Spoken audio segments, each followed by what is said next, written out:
कि स्वतंत्रता के बाद में राज्य सरकार द्वारा राजस्थान में कृषि और कृषि संबंधित क्षेत्रों को बढ़ावा दिया गया पंचवर्षीय योजनाओं के माध्यम से। और धीरे धीरे जो है योजना काल के अंतर्गत या पंचवर्षीय योजनाओं के माध्यम से राजस्थान में उद्योगों के विकास पर भी ध्यान दिया गया और राज्य सरकार द्वारा औद्योगिक विकास करने हेतु नीतिगत जो प्रयास किया गया था, यानी कि उद्योगों के विकास के लिए प्रथम औद्योगिक नीति की जो घोषणा की गई थी, यह घोषणा की गई थी 24 जून 1978 को। तो इसका सही उत्तर है डी, 24 जून 1978।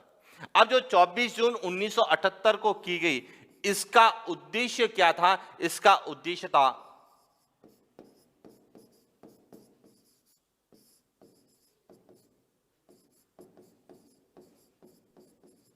क्षेत्रीय असंतुलन को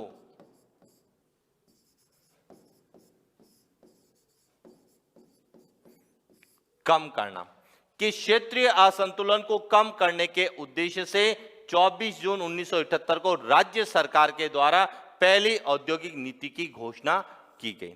और इस औद्योगिक नीति में खादी,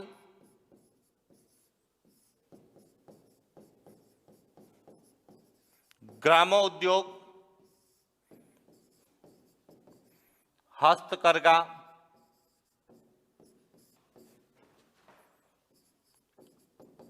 हस्तकला को सर्वोच्च प्राथमिकता दी गई।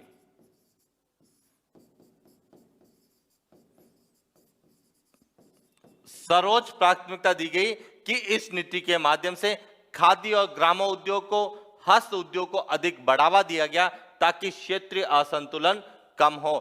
तो क्षेत्रीय असंतुलन को कम करने के उद्देश्य से 24 जून 1978 को पहली औद्योगिक नीति की घोषणा की गई थी और उस समय राजस्थान के मुख्यमंत्री थे भैरव सिंह शेखावत।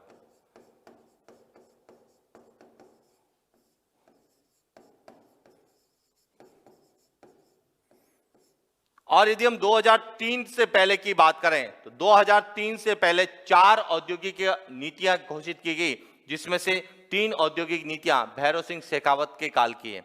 और जो नवीनतम औद्योगिक नीति है, जिसे हम निवेश प्रोत्साहन एवं औद्योगिक नीति 2010 के नाम से जानते हैं, तो नवीन औद्योगिक नीति की घोषणा 2010 में की गई थी। रीको द्वारा एकीकृत आधारभूत विकास केंद्र स्वीकृत किए गए हैं, कि कौन कौन से स्थानों पर रीको द्वारा एकीकृत आधारभूत विकास केंद्र स्वीकृत किए गए हैं। तो सबसे पहले रीको क्या है? रीको है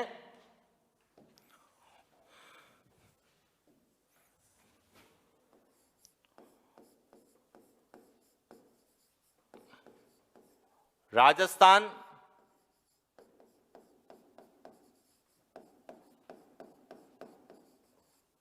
औद्योगिक विकास एवं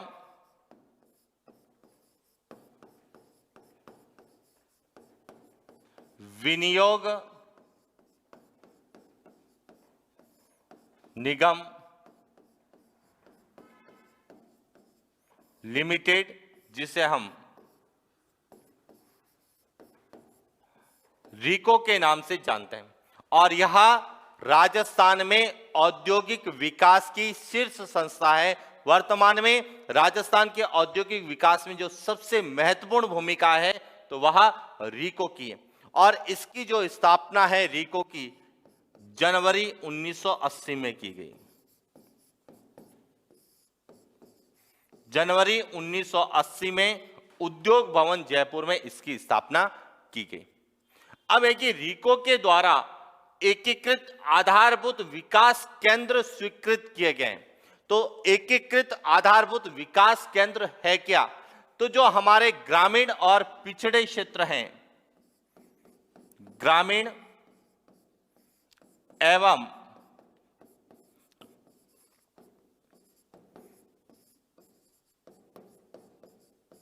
पिछड़े क्षेत्रों में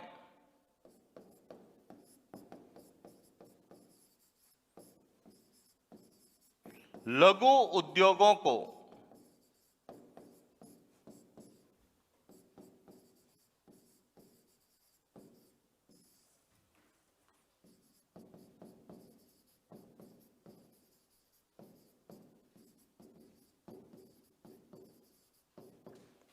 कि जो हमारे ग्रामीण और पिछड़े क्षेत्र है उन क्षेत्रों के लघु उद्योगों को एकीकृत एक ही जगह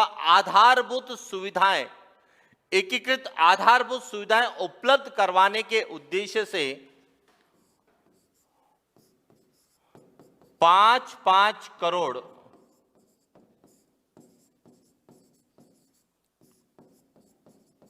रुपए लागत से रिको के द्वारा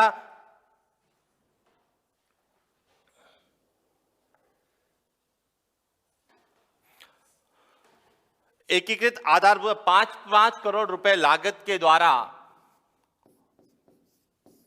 15 लघु विकास केंद्र या एकीकृत आधारभूत विकास केंद्र जो है स्वीकृत किए गए और इनमें 40% जो है वित्तीय सहायता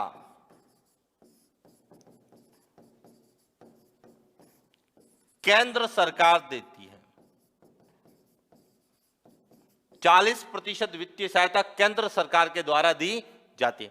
अब बात करते हैं कि राजस्थान में जो 15 है वह कहां कहां किए गए। तो देखिए, पर्टिकुलर स्थान की बात करें तो सबसे पहले जोधपुर में सांगरिया में किया गया है, नागौर के गोगेलाव में किया गया है, टोंक के निवाई में किया गया है और उदयपुर के कालडावास में किया गया है। तो इसका सही उत्तर है डी कि जो राजस्थान में 15 एकीकृत आधारभूत विकास केंद्र स्वीकृत किए गए हैं उसमें से जो जोधपुर, गोगेलाव, निवाई और कालडावास जो है यहां पर स्वीकृत किए गए। इन 15 में से 9 का तो निर्माण किया जा चुका है, यानी स्थापित किए जा चुके हैं। एक अभी अपने निर्माण कार्य पर प्रगतिशील है, यानी कि निर्माणाधीन है। और टोटल कितने स्वीकृत किए गए हैं? 15 स्वीकृत किए गए हैं। जोधपुर, गोगेला, निवाई, कालडावास है, इसी तरह से राजसमंद का भी है, जयपुर के अंतर्गत भी है। तो कई स्थानों पर इसके किए गए हैं।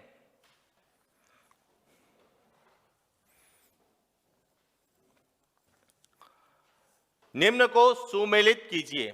परियोजना ऊर्जा स्रोत, कि यह जो परियोजना है यह किस ऊर्जा स्रोत से संबंधित है।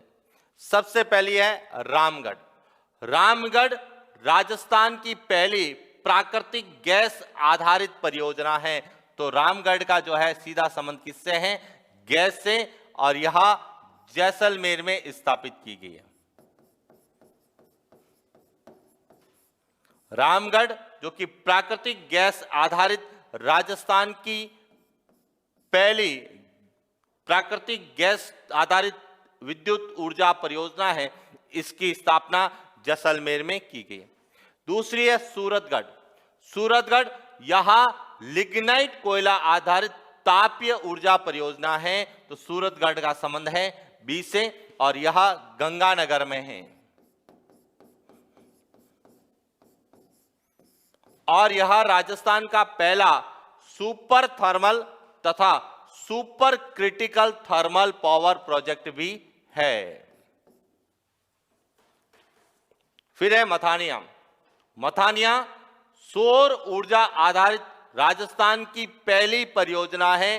तो मथानिया का है सौर ऊर्जा से, और यह जोधपुर में स्थापित की गई है विश्व बैंक, जर्मनी और भारत सरकार के सहयोग से, और यह राजस्थान की सौर ऊर्जा की पहली परियोजना है।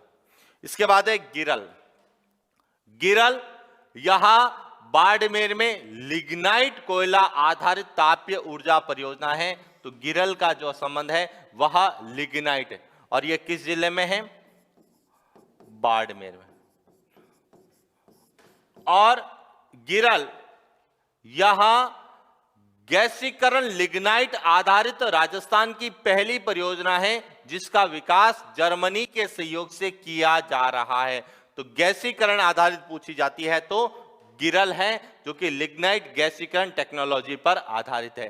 तो इसका सही उत्तर है पहले का ए, दूसरे का बी, तीसरे का सी और चौथे का डी। तो सही उत्तर है B, A B C D.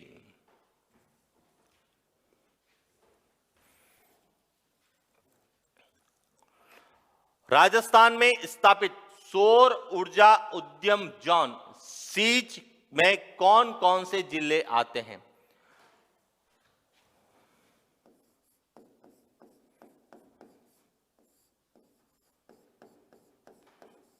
सौर ऊर्जा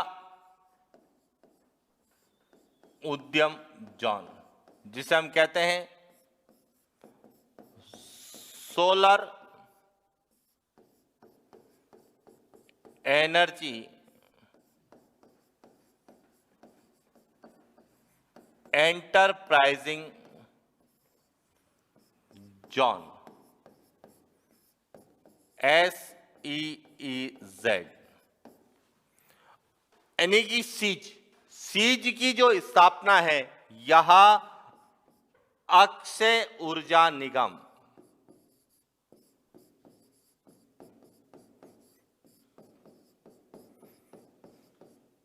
अक्षय ऊर्जा निगम जो कि राजस्थान में गैर परंपरागत ऊर्जा संसाधनों के विकास की शीर्ष संस्था है, अक्षय ऊर्जा निगम।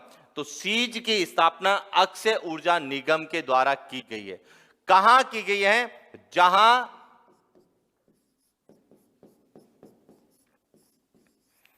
सौर ऊर्जा उत्पादन की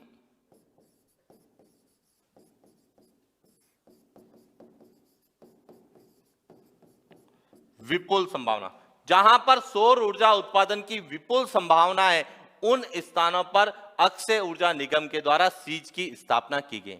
राजस्थान की बात करें तो राजस्थान में सौर ऊर्जा उत्पादन की विपुल संभावना है हमारे पश्चिमी राजस्थान के जैसलमेर, बाड़मेर और जोधपुर में। इसीलिए राजस्थान में स्थापित सीज के लिए कौन कौन से जिले हैं? जोधपुर, बाड़मेर और जैसलमेर, यहां तीनों जिले सीज के लिए उपयुक्त है और यहां पर अक्षय ऊर्जा निगम के द्वारा सौर ऊर्जा उत्पादन की विपुल संभावनाओं को देखते हुए सीज की स्थापना की गई है। और इसे पर्यटन की दृष्टि से जैसलमेर, बाड़मेर और जोधपुर को जो है सौर ऊर्जा त्रिकोण के रूप में भी जाना जाता है।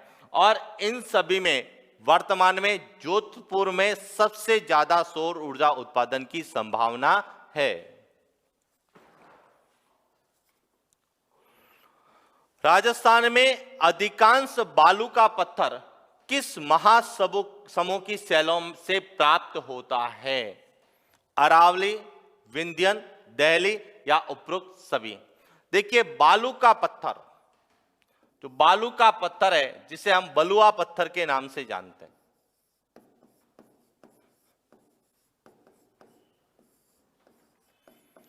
बलुआ पत्थर जो है यहां राजस्थान में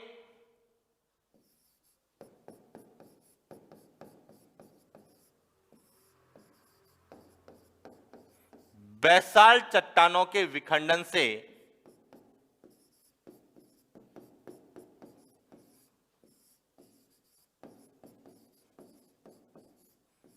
हाड़ौती के पठार से निकलता है। यानी कि राजस्थान में अधिकांश जो बलुआ पत्थर है वह हाड़ौती के पठार के बेसाल्ट चट्टानों से निकलता है। अब प्रश्न आता है कि राज्य में जो बलुआ पत्थर है यह किस महासमूह की है? तो हाड़ौती के जो पठार का जो भाग है यहां पर विंध्यन क्रम की चट्टानें पाई जाती हैं।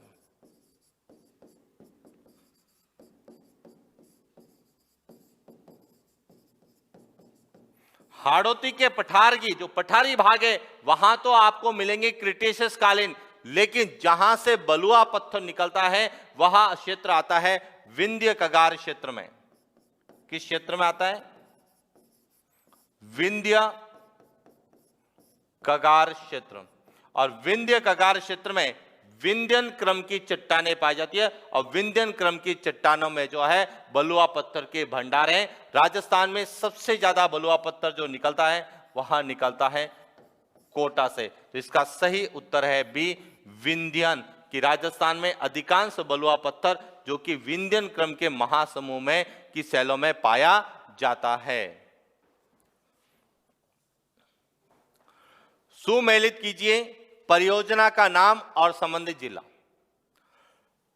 सबसे पहले बात करते हैं छापी परियोजना। छापी परियोजना यह मध्यम श्रेणी की सिंचाई परियोजना जो कि छापी नदी पर झालावाड़ में है। तो पहले का होगा डी। दूसरा है विलास परियोजना। विलास परियोजना यह बिलास नदी पर 12 जिले में है। तो दूसरे का होगा ए। इसका सही उत्तर हो गया सी। इसके बाद है सावन भादो। सावन भादो जो है यह सावन भादो नदी पर कोटा में है और उसके बाद गुड़ा परियोजना यह बूंदी जिले में है। तो इसका सही उत्तर है सी, छापी झालावाड़, विलास 12, सावन भादो कोटा और गुड़ा बूंदी।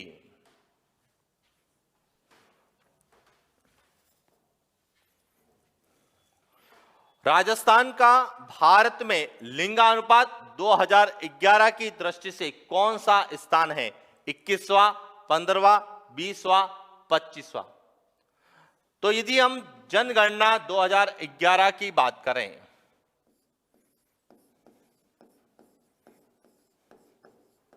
जनगणना 2011 के अनुसार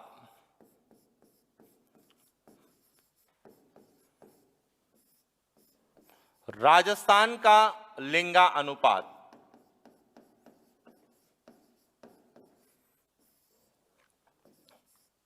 928 है। अब लिंगा अनुपात क्या होता है? लिंगा अनुपात का तात्पर्य है प्रति 1000 पुरुषों पर महिलाओं की संख्या।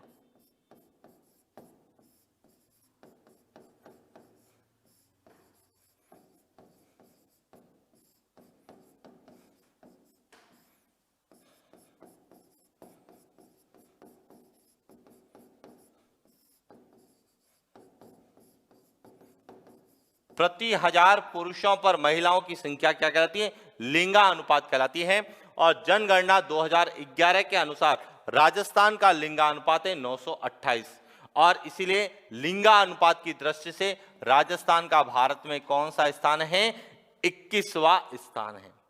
सबसे पहला स्थान भारत में है केरला का, क्योंकि सबसे ज्यादा लिंगा अनुपात है वो केरला में है, जहां पर महिलाओं की संख्या पुरुषों से ज्यादा है, क्योंकि लिंगानुपात का मतलब होता है प्रति 1000 पुरुषों पर महिलाओं की संख्या।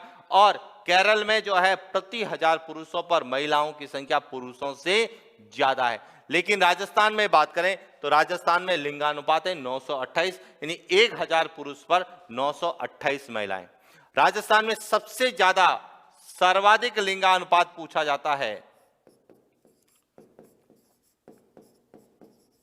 सर्वाधिक लिंगानुपात यदि पूछा जाए तो वह डूंगरपुर, राजसमंद और पाली जिले का है। डूंगरपुर 994 सबसे ज्यादा है। उसके बाद है राजसमंद 990 और उसके बाद तीसरा है पाली। न्यूनतम यदि पूछा जाए तो सबसे कम है धौलपुर का। उसके बाद है जैसलमेर और उसके बाद है करौली का। तो सबसे ज्यादा राजस्थान में है वह डूंगरपुर का है और सबसे कम है वह धौलपुर का है।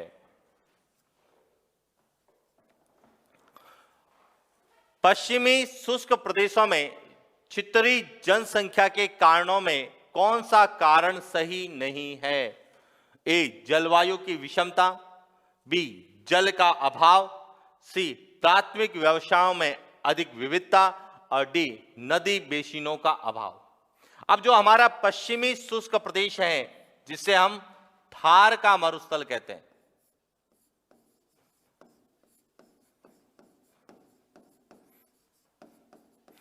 इसमें छितरी जनसंख्या का मतलब है बिखरी हुई जनसंख्या का कारण क्या है? तो इसका सबसे बड़ा कारण है कि हमारे राजस्थान की लगभग 75% के आसपास जो जनसंख्या है वह गांवों में निवास करती है। कहां निवास करती है? गांवों में निवास करती है। और अधिकांश जनसंख्या कृषि पर निर्भर है, उनकी अर्थव्यवस्था का सोर्स कृषि है। इसीलिए पश्चिमी राजस्थान में एक तो वर्षा की कमी,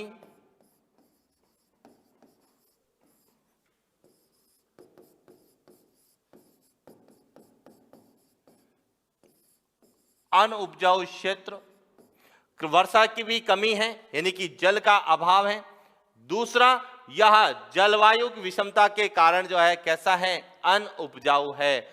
और तीसरा, यहां पर नदी बेसिनों का भी क्या है? अभाव है, क्योंकि थार के मरुस्थल की मुख्य एक ही नदी है, वह है लूनी नदी है, और वह भी बरसाती नदी है, 12 मासी नदी नहीं है। तो नदी बेसिनों का अभाव है, जल का अभाव है और जलवायु में विषमता है, क्योंकि पश्चिमी राजस्थान का जो है में के बारे में यह कहा जाता है कि यहां पर वर्षा की अनियमितता, अनिश्चितता और असमानता है। और इसी कारण जहां पर बारिश अच्छी है, जो सिंचित क्षेत्र है, वहां पर तो हमें जनसंख्या अधिक मिलेगी, जो मरुस्थलीय क्षेत्र है वहां पर जनसंख्या हमें कम मिलेगी। इसीलिए पश्चिमी राजस्थान में छितरी जनसंख्या के कारणों में कौन सा कारण नहीं है? तो वह है प्राथमिक व्यवसायों में अधिक विविधता। प्राथमिक व्यवसाय में अधिक विविधता पश्चिमी राजस्थान की जनसंख्या के बिखराव के लिए उत्तरदायी नहीं है। क्यों नहीं है? क्योंकि प्राथमिक व्यवसाय वे व्यवसाय जो कृषि और कृषि संबंधी गतिविधियों पर आधारित है, और इस क्षेत्र में जो है यहां वर्षा की कमी और अनउपजाऊ क्षेत्र होने के कारण कृषि और कृषि आधारित उद्योगों का अधिक विकास नहीं हुआ है। और कृषि और कृषि आधारित उद्योगों का अधिक विकास नहीं होने के कारण यहां पर प्राथमिक व्यवसायों में विविधता नहीं पाई जाती है। इसीलिए पश्चिमी राजस्थान में बिखरी या छितरी जनसंख्या के लिए प्राथमिक व्यवसाय अधिक उत्तरदायी नहीं है। यहां पर जो है बिखरी जनसंख्या के लिए सबसे ज्यादा उत्तरदायी है तो वह है यहां की जलवायु। पहले तो जलवायु, उसके बाद वर्षा की कमी, और उसके बाद इसका जो है भौगोलिक उच्चावच के रूप में देखा जाए तो अब अनउपजाऊ क्षेत्र सबसे ज्यादा होना है।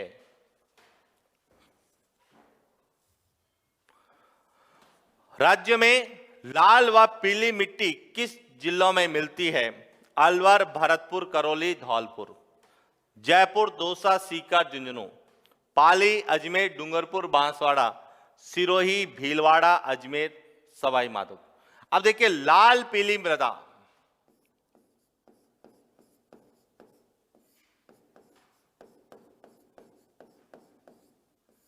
लाल पीली मृदा जिसे हम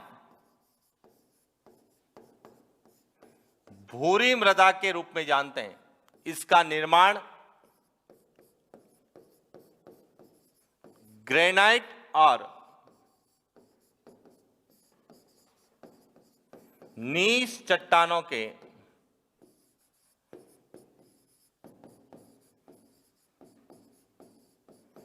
अपक्षरण और अपर्दन से हुआ है।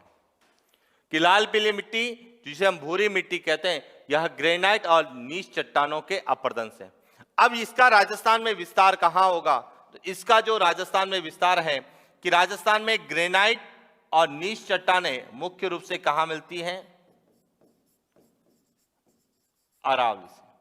तो जो अरावली है, अरावली से जो नदी निकलती है वह अपने साथ ग्रेनाइट और नीस चट्टानें ले जाती है, और फिर आगे मैदानी भागों में जब वह जाती है तो वहां पर उस जो है अपने साथ ले जाई गई जो ग्रेनाइट और नीस चट्टानों के अपशिष्ट पदार्थ या अवसाद है उनको वहां जमा करती है, और उनके वहां जमा होने से लाल पीली मिट्टी का निर्माण होता है। तो राजस्थान में बात करें तो लाल पीली मिट्टी का जो मुख्य विस्तार तो है बनास बेसिन में। कहां पर है?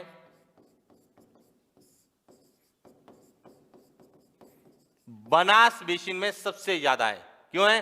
क्योंकि बनास नदी खमनोर राजसमंद से जब निकलती है तो यहां निकलने के बाद भीलवाड़ा, अजमेर, टोंक, सवाई माधोपुर में इसका क्या करती है? जमाव करती है। तो भीलवाड़ा, अजमेर, सवाई माधोपुर यहां पर लाल पीली मिट्टी का विस्तार है, क्योंकि बनास नदी भीलवाड़ा में, अजमेर में, टोंक में और सवाई माधोपुर में बहती है। इसके साथ सिरोही कि अरावली की जो कुछ नदियां जो सिरोही से निकलती है वहां भी जब मैदानी भागों में जाती है तो वहां पर भी वहां ग्रेनाइट और नीच चट्टानों के अपसरण से निर्मित मिट्टी का जमाव करती है, जिसे हम लाल पीली मिट्टी के नाम से जानते हैं। तो इसका कुछ भाग जो है सिरोही में भी है। इसलिए राजस्थान में लाल पीली मिट्टी का जो विस्तार है वह कहां पर है? सिरोही, भीलवाड़ा, अजमेर और सवाई माधोपुर में। बात करें डूंगरपुर और बांसवाड़ा की, तो डूंगरपुर और बांसवाड़ा में लाल लोमी मिट्टी पाई जाती है, जिसे लाल लोम के नाम से हम लोग जानते हैं। सीकर झुंझुनू, यदि जयपुर की यदि बात करें, जयपुर के आसपास सीकर झुंझुनू की बात करें तो यहां पर जो है प्राचीन झलोट मिट्टी का विस्तार है।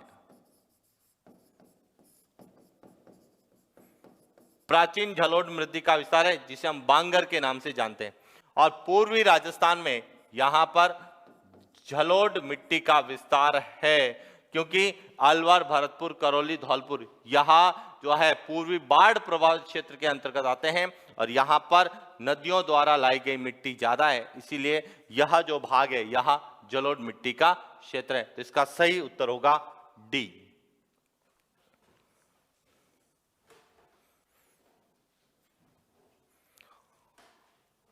कथन ए, राजस्थान में एक ही अक्षांश पर पूर्व पश्चिम में स्थित स्थानों में तापमान की असमानता स्पष्ट दिखाई देती है। कारण है कि एक ही अक्षांश पर स्थित सभी स्थानों पर प्रकाश की अवधि और सूर्य की किरणों का कोण अलग अलग होता है। अब आपको बताना है क्या कथन और कारण दोनों सही है, और क्या यदि कथन और कारण दोनों सही है तो क्या कारण कथन की व्याख्या करता है। तो देखिए बात करते हैं। सबसे पहले तो अक्षांश क्या होते हैं? तो अक्षांश का तात्पर्य है यह जो हमारी पृथ्वी है और इस पृथ्वी के मध्य से गुजरने वाली जो रेखा है जिसे हम कहते हैं भूमध्य रेखा।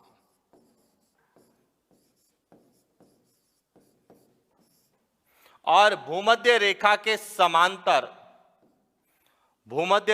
समांतर जो रेखाएं खींची गई है इन रेखाओं को हम अक्षांश रेखाएं कहते हैं, जो कि काल्पनिक रेखाएं हैं। क्लियर हो गया? और उत्तरी गोलार्ध में 90 अक्षांश हैं और दक्षिणी गोलार्ध में भी 90 अक्षांश है। और कुल अक्षांश रेखाओं की बात करें तो हम संख्यात्मक रूप से कई जगह 181 पढ़ते हैं, और यदि हम ध्रुवों को शामिल नहीं करते हैं तो हम 179 के आसपास हम अक्षांश रेखाएं पढ़ते हैं। लेकिन प्रश्न कह रहा है कि सबसे पहले कि एक ही अक्षांश पर स्थित सभी स्थानों पर प्रकाश की अवधि और सूर्य की किरणों का कोण अलग अलग होता है क्या? तो ध्यान रखिए, जब सूर्य है वह जब किसी भी अक्षांश पर चमकता है तो उसका जो है कोण और प्रकाश जो है वह अक्षांश पर क्या रहता है? समान रहता है। क्लियर हो गया कि जब एक ही अक्षांश पर स्थित जो स्थान है उन स्थानों पर सूर्य के प्रकाश की अवधि और कोण सदैव क्या रहेगा? समान रहेगा, किसी तरह का परिवर्तन नहीं होगा। वहां पर सभी जगह सूर्य का जो है प्रकाश आपको कैसा मिलेगा? समान रूप से प्राप्त होगा और समान कोण से प्राप्त होगा। इसका मतलब है कि जो आर है एक ही अक्षांश पर स्थित सभी स्थानों पर प्रकाश की अवधि एवं सूर्य की किरणों का कोण अलग अलग होता है, तो अलग अलग नहीं होता है। प्रकाश की अवधि और प्रकाश का कोण क्या रहेगा? समान रहेगा। क्लियर? अब आता है राजस्थान के संदर्भ में। राजस्थान के संदर्भ में क्या लिखा है कि एक ही अक्षांश पर पूर्व पश्चिम में स्थित स्थानों की तापमान में असमानता स्पष्ट दिखाई देती है।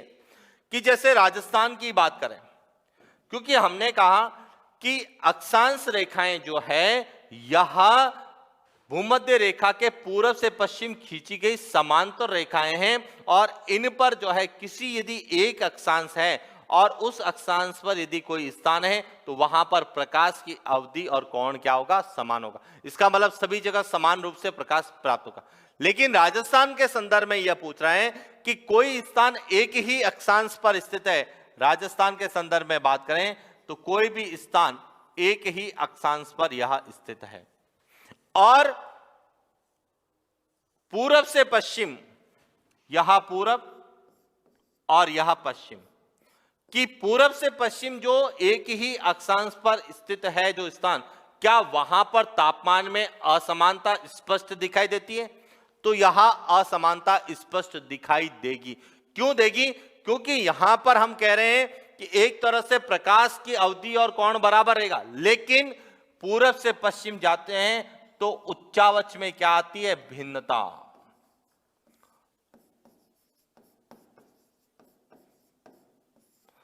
उच्चावच में क्या आएगी, भिन्नता। भिन्नता का मतलब है कुछ स्थान समुद्र तल से ऊंचाई पर होंगे तो कुछ समुद्र तल से कम ऊंचाई पर होंगे।